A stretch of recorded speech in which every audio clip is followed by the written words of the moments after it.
I would now like to invite the Honourable Elizabeth Dowdeswell, Lieutenant Governor of Ontario, to share her thoughts on this very, very special day.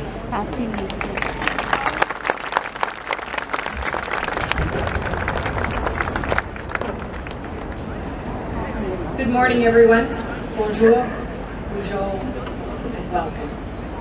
Merci à tous de vous joindre à nous sur cette terre visée par un traité en cette journée historique, le couronnement du roi Charles III.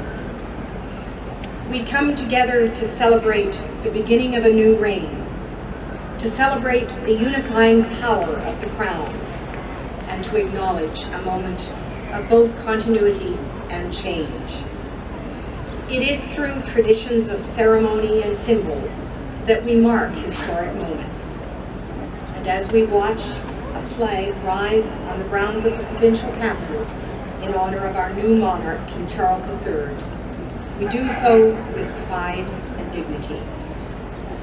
Flags stand for our values, and as much as the coronation flag, this new symbol, represents the crown and its storied past, it is equally about our collective future, about what kind of country and world we are striving to build for the next generation.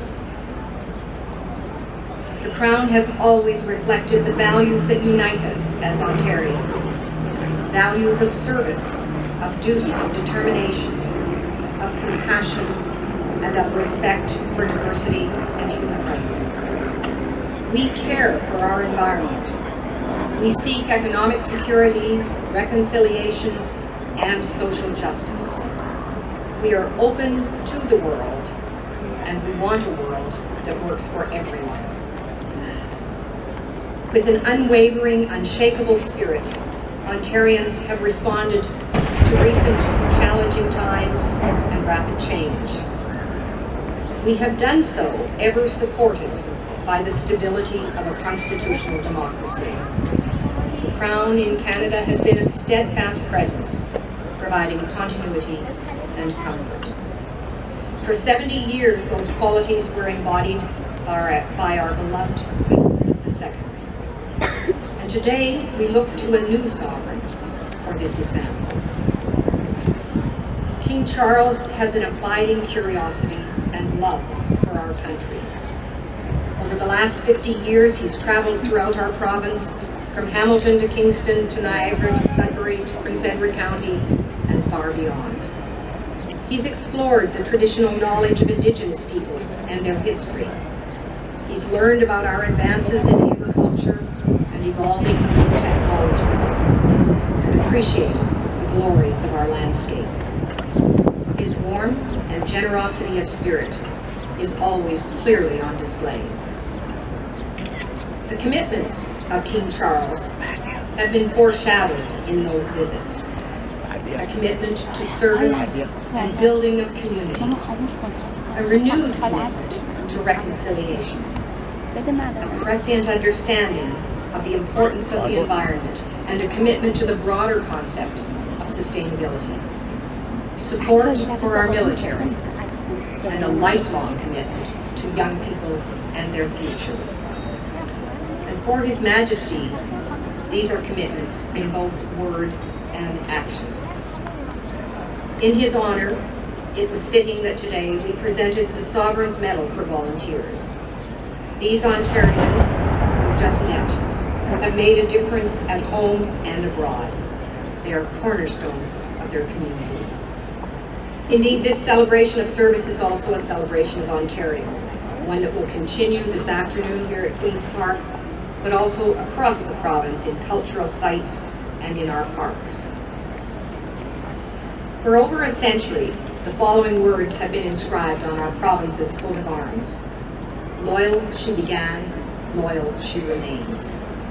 Today, I invite all Ontarians to join me in bringing those historic words to life in celebrating the coronation of our new King. It's my sincere wish that here in Ontario, in Canada, and across the Commonwealth, this momentous occasion will serve as a beacon in the collective search for for a sustainable, resilient, and bright future. Enjoy the day and keep it in your memories.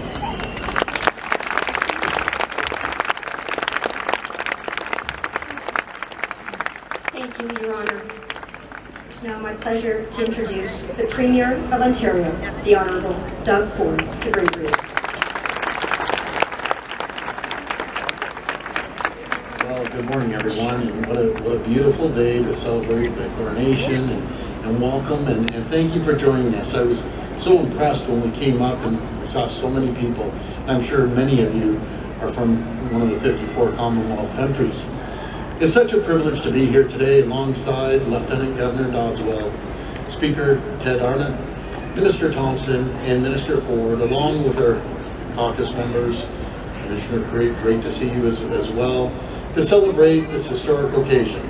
I also want to acknowledge Consul General from the UK. Great to see you, Consul General, and we will get on those rides later on. Chief Justice Tulloch, Chief Hare, Brigadier General Josh Major, and all the recipients of the Sovereign's Medal for Volunteers, and thank you for everything you do.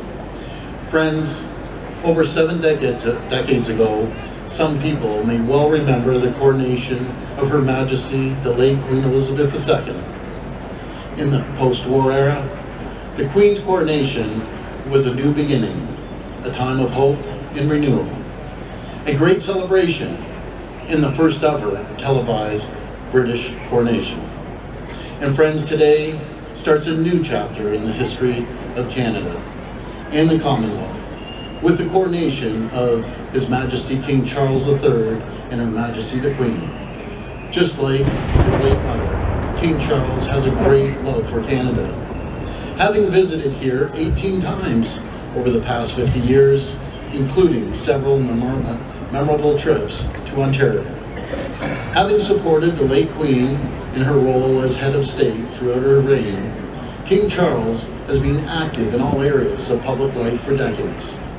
As Prince of Wales, His Majesty established 20 charities, including the Prince's Trust here in Canada, an organization that focuses on helping young people and military veterans overcome obstacles and prepare for the future of work. And with this deep appreciation for our people, our lands, and our history, His Majesty continues to be a champion of conservation and Indigenous reconciliation. Friends, here in Ontario and across Canada, the monarchy represents continuity and stability. It's an important part of our history, our values, our sense of identity, and our governance systems. So today, I encourage everyone to join in the festivities to celebrate the new King here at Queen's Park, in your communities across Ontario, or at one of our beautiful provincial parks or cultural attractions. On behalf of all Ontarians, on this very special occasion, I wish King Charles III, Her Majesty the Queen, every success in their reign. Long live the King. Thank you.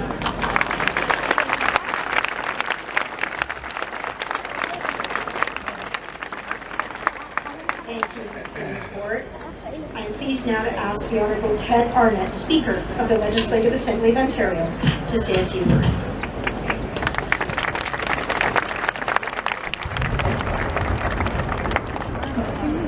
Your Honour, Premier Ford, Ontario Regional Chief Hare, invited guests, all who've joined us here today as we celebrate the coronation of Their Majesties the King and Queen of Canada.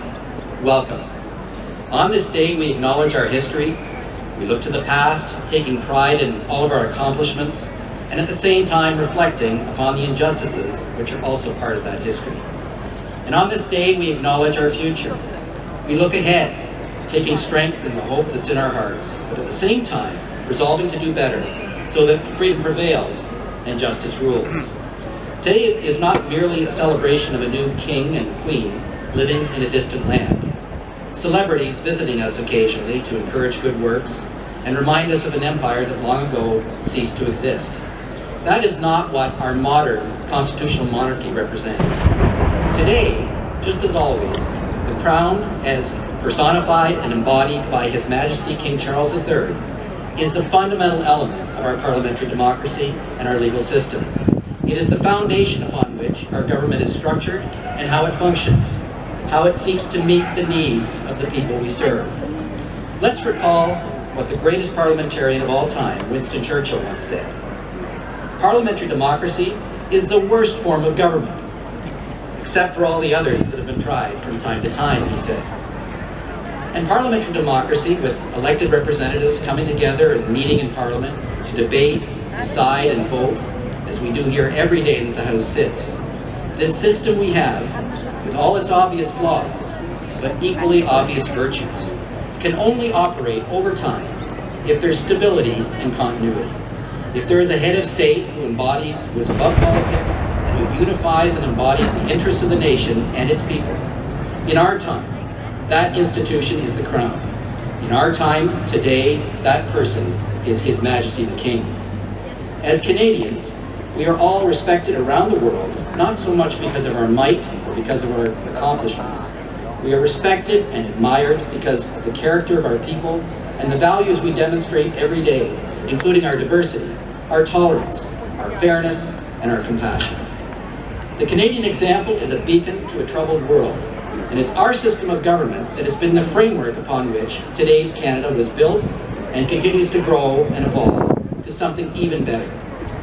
But His Majesty can't be here all the time, obviously, and no doubt that he wishes he was able to be here more often. So he is represented here by Her Honor, the Lieutenant Governor, whose commitment to service is the very same as the late Queen that she served. It is tireless, it is genuine, and it is total.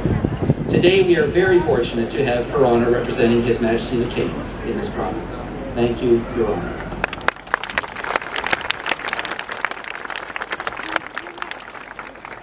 Let us always acknowledge and never forget that we meet here at this moment at Queen's Park, named for Her Majesty Queen Victoria in 1860.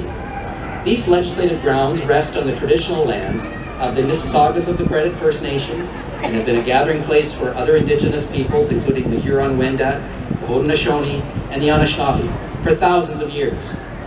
A gathering place where we assemble on this glorious day of celebration and renewal, at a place named for a monarch long ago, but consecrated by the peoples who were here first, symbolizing the sacred bond between the Crown and Indigenous peoples. In 2021, we unveiled an Indigenous carving here at the Legislative Assembly, which was the first major alteration of the Chamber in many years.